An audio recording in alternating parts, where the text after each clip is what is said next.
Hello and welcome to another episode of UpGrade with Maria Kay, the podcast where your success, freedom and happiness get a weekly boost.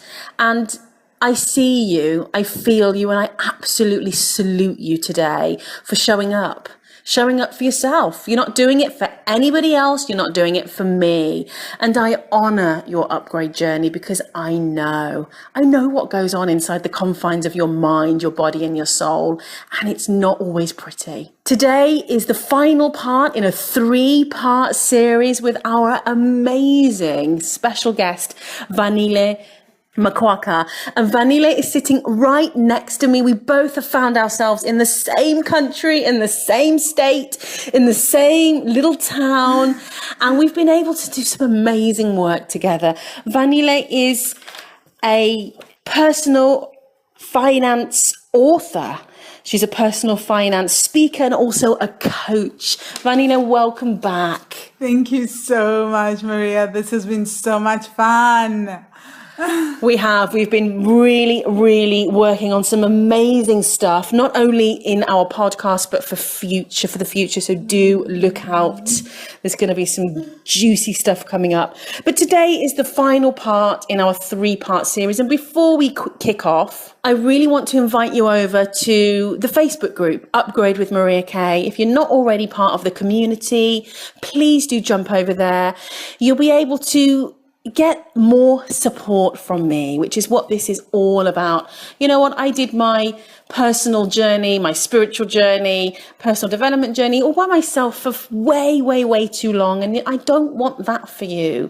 So I want to remind you that I'm here for you, even if we're just hanging out in the Facebook group together. If you're asking me questions, you may even have some really cool suggestions for future podcast topics. So go over there, join us. You are so very welcome.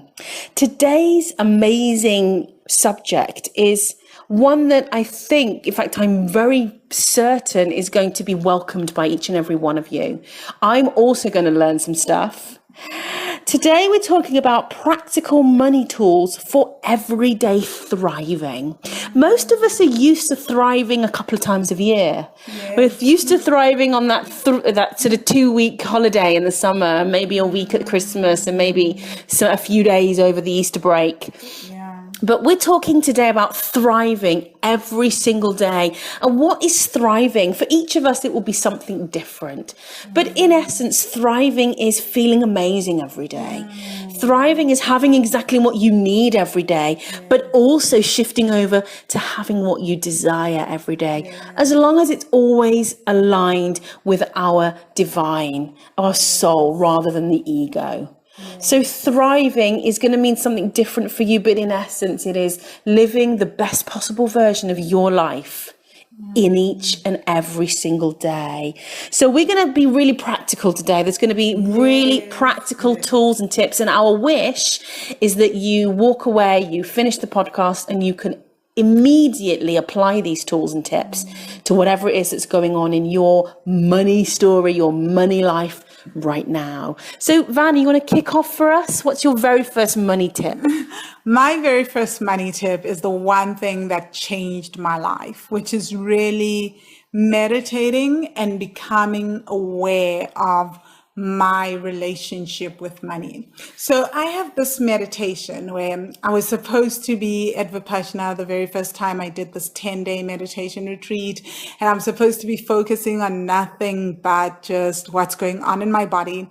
And I was, but everything was money, because I was $60,000 in debt, had just broken up with the man that I thought I was going to marry. We were telling everyone we're getting married. We're living together. My life was a mess. So I started having these thoughts around money and really noticing how my body would feel every time I thought about money. And obviously I was in a state where every time I thought about money, my body would instantly be like, so it wasn't just in my mind. I started to realize that actually being aware when I'm touching money or when I'm dealing with money, how my body feels, and then taking that into meditation and even asking my guides to please bring it into the space so that I could deal with it. And then just sitting with it and observing where the emotion was sitting in my body, where the intensity was in my body, and then just letting it flow through me. Another thing that I do is I actively, if that's very difficult for me and I'm not able to be aware of what's going on with my finances because I'm too busy for the day, is I just meditate and visualize myself during meditation sitting on a pile of money, and then money just falling from me as it would from the sky. And then just openly observing, how does my body feel in that moment at the thought of money just touching my skin and during this visualization? And then just again observing where the most intense sensation in the body is, and then just sitting with it and letting it basically come through my system, because otherwise those emotions are there. The subconscious mind is carrying those emotions, carrying those stories, because every story, every emotion has a thought behind it. It's the root cause of an emotion is a thought behind it, whether it's a good thought or a bad thought or whatever. There's some kind of thought there. So just sitting with it and observing where that sits within our bodies helps just clear it, and not reacting to it, not judging, not saying, oh my God, this thought is so bad, this emotion sucks, I want to get rid of it, but just accepting, allowing, and surrendering to what is and what comes up, and the universe will do the rest. That's wonderful. And I love how you touched on thoughts, because our thoughts create our reality, right? Definitely. And then they form the basis of our beliefs. And our beliefs are really, if we want to understand deeper what our beliefs are, all we have to do is just take a look at our reality, our physical reality, what's going on around us. So yeah, that's an awesome place to start. And I've got another practical tip that you can just begin right away. I mean, most of us have smartphones these days, or some device that we can set an alert on. And this activity, the purpose of it is really to get inside our thoughts, to deeper understand our thoughts and become aware of our mindset. And today we're talking specifically around money. So all you need to do is the night before, look at your schedule for the next day and pick out where the gaps are, where you've got an opening. You only need a few minutes. So if you work for yourself or you have a free schedule, then you could even do every hour on the hour if you wanted to. But if you've got a bit more of a structured schedule, then perhaps pick out your lunch break, your tea break, or so on and so forth, and put an alert, put a reminder, and have it be on an alarm system. And every time that goes off and you see the alert, and you would write something like, check my thoughts, or what am I thinking, or where am I at with money today? Whatever it is, it's going to sort of align with where you feel you're currently at in that moment. And every time the alert goes off, take the opportunity to stop. And we could call it just a sort of a mini express meditation. So stop, bring your focus to your breath, and that's a brilliant way to stop the mind. In fact, it's the quickest way to stop the mind. It helps you to go inside and then become aware of what you were thinking in that moment.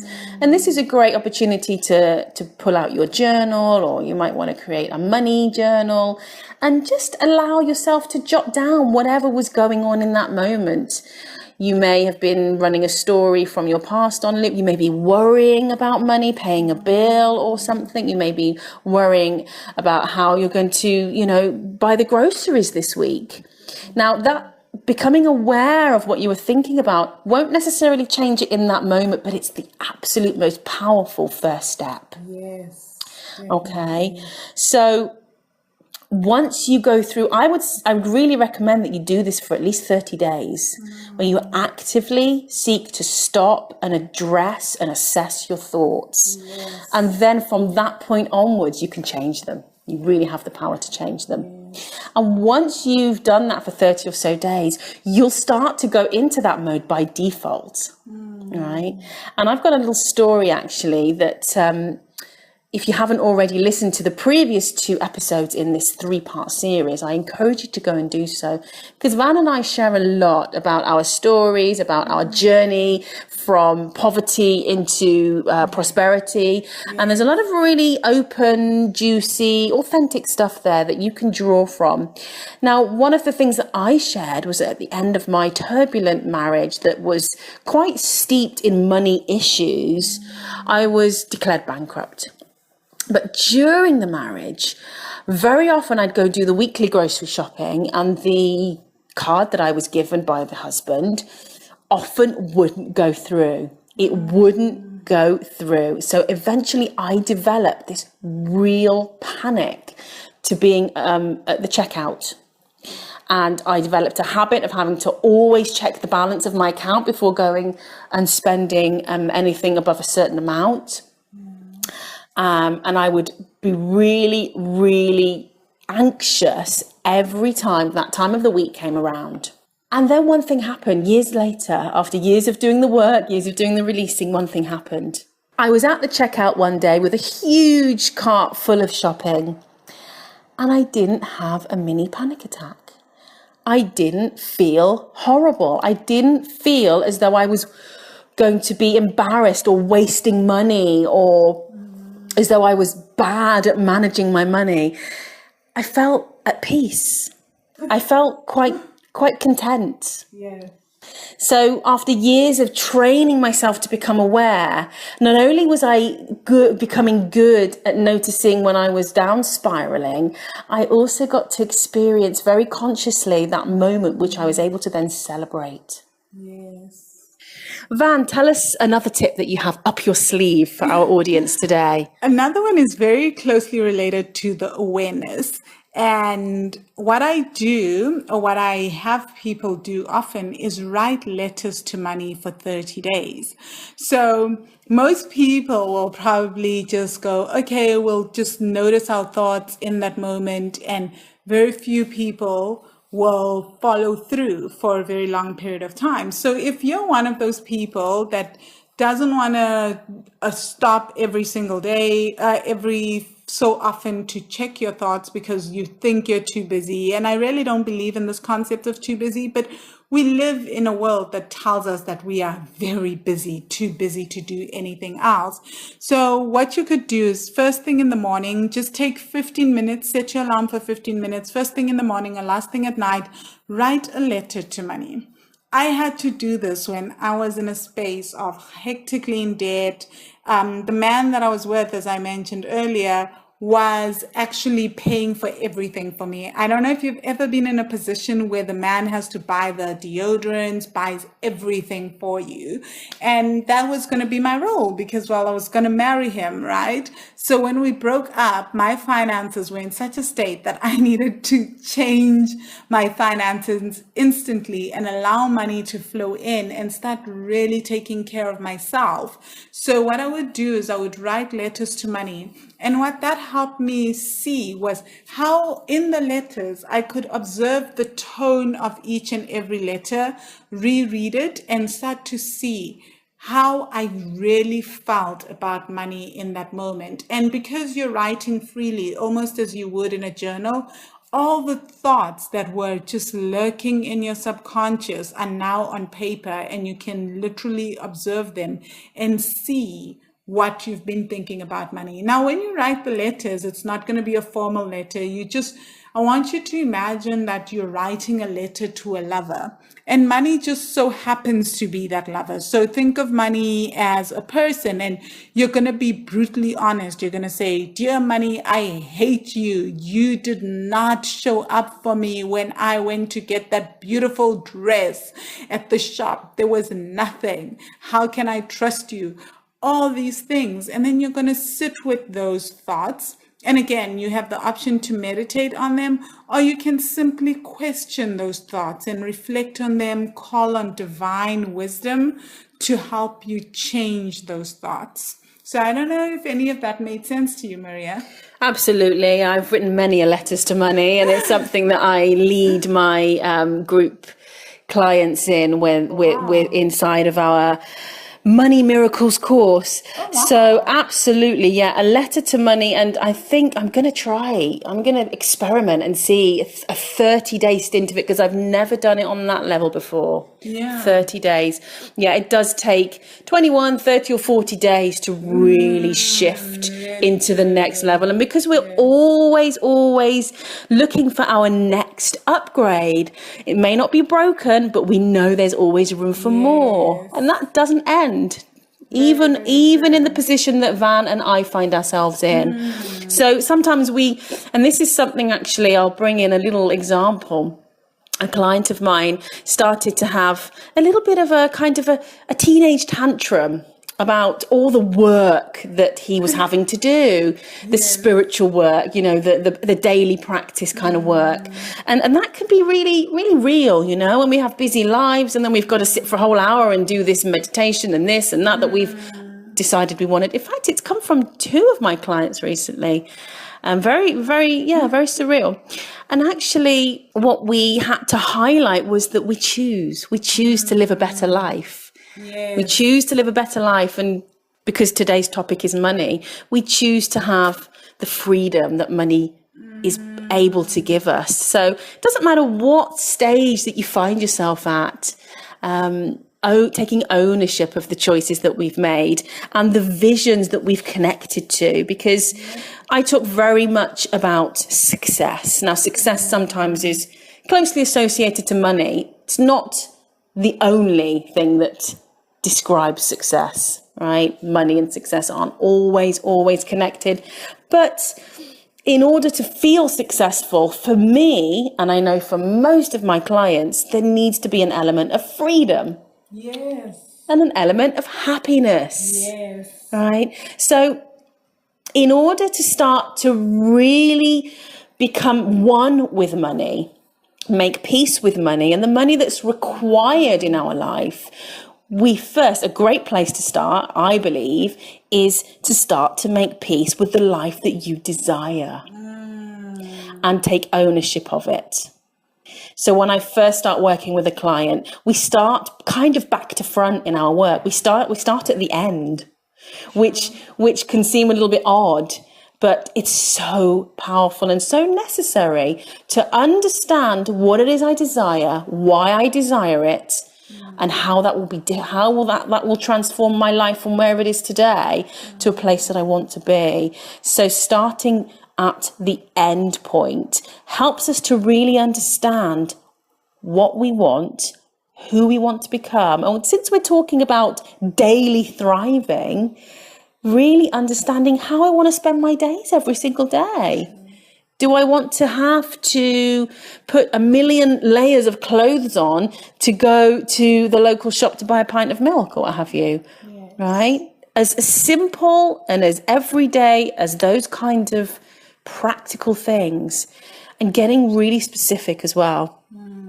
And that has everything to do with money. Yes. Absolutely everything to do with money. How much free time do we want? How much time do we want with family? I know, Van, you shared a story that you once had the luxury, and I know you still do, but you once stated very clearly that you wanted the luxury to spend unlimited time with your family, and you made that happen, and you still do. So once we get really clear on where it is that we want to go, right?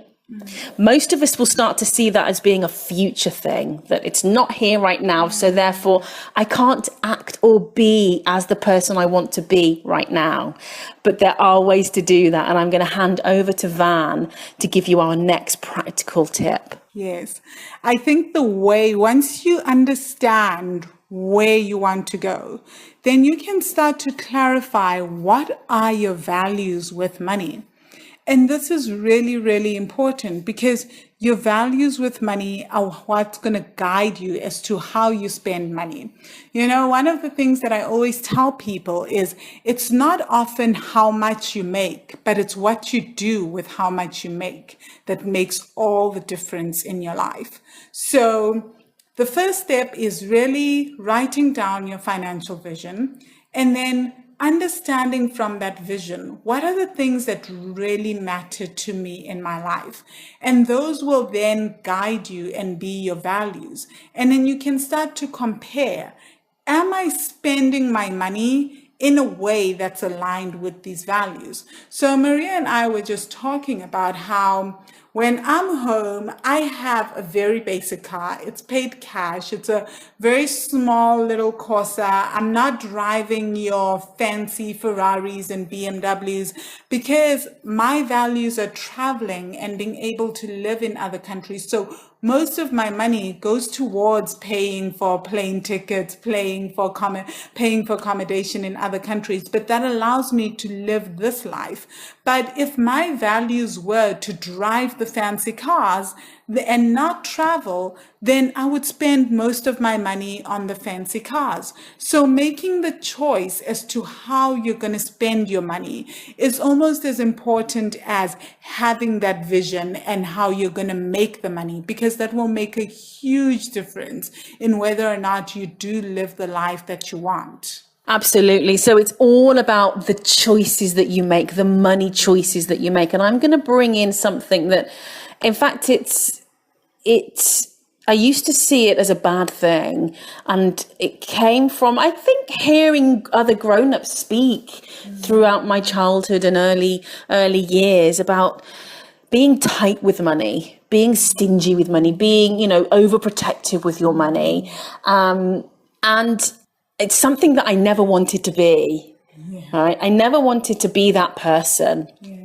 And for a while, I used to see being, sort of maybe shopping around or looking, or being selective with where I spent my money as being just that, being tight.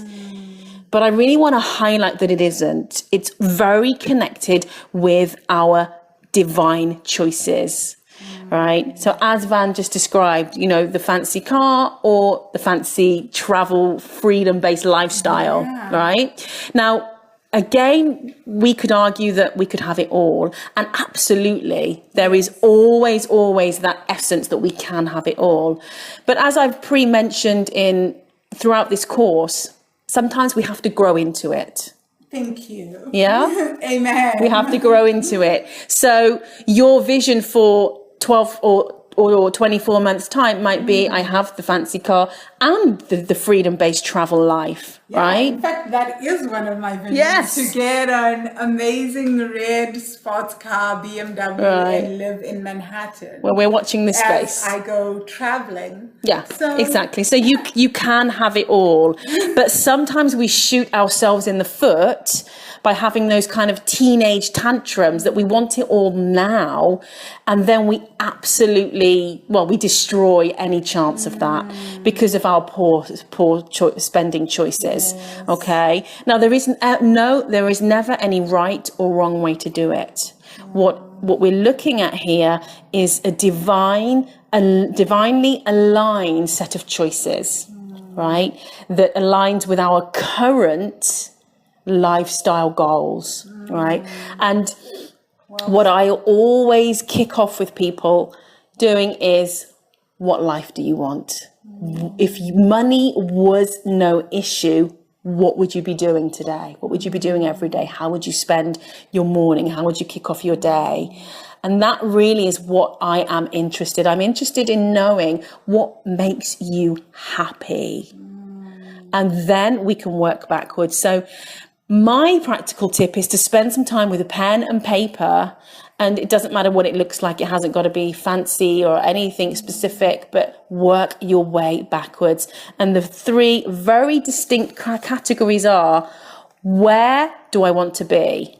Okay, now you could put a time frame on this, whether it be 6 weeks, 6 months, or 12 months even. So you begin by describing where you want to be. Okay, so we're talking about money today, but you can apply this skeleton activity to any area of your life. And then you take one step backwards, which is, what do I need to do to get there? Or what do I not need to do to get there? It may mean that you don't need to spend $5 or $10 in Starbucks every day. Yeah, it may simply mean that you practice yoga at home instead of going to that $15 class every day, right? What do I need to do? Or what do I not need to do? And often it might mean that you need to reach out to people because you're building a business. You know, it could be pretty much anything. And then we move backwards to the very first phase, which we've gone backwards towards, which is where I find myself at right now. Does that mean you find yourself in $60,000 in debt, right? Like as Van has described. Does it mean that you find yourself like I was, bankrupt, in victim mode, blaming all the men in my life for where I was and not taking responsibility? So we start where we want to go and we move backwards, and that can really bring things to life. Okay, now the key phase, they're all key phases, but the really key phase is, what do I need to do or not do? That's where you need to show up on a daily basis. Okay, because if you're saying you want a freedom-based lifestyle and you want to do what Van and I are doing and live in totally different countries for as long or as little as you fancy, and you're still spending $5 or $10 in Starbucks every day, then there's a disconnect. Yes. And definitely. that disconnect, for me, equals inauthenticity. And it also equals dishonor, dishonoring your own self. So there's lots there, but the key really is, how are you showing up every day? And are you showing up as the person that you desire to be? No, I totally agree with you, Maria. The other thing that I would also then point out, because we're talking about what to do and what not to do with your money, is also, how do we budget? So for the longest while, for me, budgets were the nightmare tool, because I'd always been taught to write this budget that was just exactly what I was earning for that month. And I would look at that money and think, oh, how am I ever going to get where I want to be? Until I started having this incredible insight that my budget should be aligned with my vision, and that I could almost have my realistic budget, but also my fantasy, I don't want to call it fantasy budget, but the budget that's aligned with the vision, and that I could slowly up my income and up my expenses if need be in each and every part of the budget. So that way I can then ask the simple question and set the intention that, okay, somehow I'm going to I will make the money to be able to remain true to that budget. And for me to make that money, I would often ask for divine guidance, but then I could also ask a simple question of myself that I would just hold throughout the day and just keep asking, what do I need to do to make this money? What do I need to do to make this budget a reality? And often the answer would come to me. So it's almost saying that you create a budget on expectation, on positive expectation, which can be really life-changing, because you're no longer just limiting yourself to what little income you're making. You're literally causing yourself to play at a bigger level and setting that budget and trusting that you can make every line item on that budget happen. You can pay for it, and that the income to pay for that line item will also come to pass because you have the capability to do that. Love that. That's a modern twist. A Van twist on budgeting. And you know what, Van, I'm already doing that. So it's just phenomenal how in alignment we are. So in a way, what we're encouraging you to do is dream bigger. Yes. All right? Definitely. Forget dream big, dream bigger. Yeah. Because as I always say, your dreams and your desires are simply a preview for what is possible. I'm going to say it again. Your dreams and desires are simply a preview for what is possible. Think about when you go to the movies and you're sitting watching the trailers for what movies are going to be released in the coming months. And you watch these movies and you think, wow, that looks good. I'd love to see that one. Yeah. I'm pretty sure you've never, ever, ever questioned whether that movie's going to be released or not. Once it's made it onto the big screen, you know, in fact, the movie's already been made. Yes. Already been made. Now, the same applies to your desires and your dreams. Your desires and dreams on some level have already been made. They're done. Wow. Absolutely done. So how would it be if you were to have that belief and buy into that. Really allow that to be the holy grail that you live by. Yes. And everything that Van and I have given you today, and also that dream bigger formula, is to really step into it. Not just believe it, but step into it. So every morning when you wake up, when you get dressed, you put your dream bigger clothes on so that you can, from right now, be the exact person that you desire to be. Sometimes you'll look around or you'll wake up and think, oh my goodness, how is it that I'm still here? I was certain that I was already living my bigger dream life. That's really cool, because that indicates that you're spending more time in what you know is coming than you are in reality. As Abraham Hicks says, forget reality. Never talk about reality. Never believe in reality.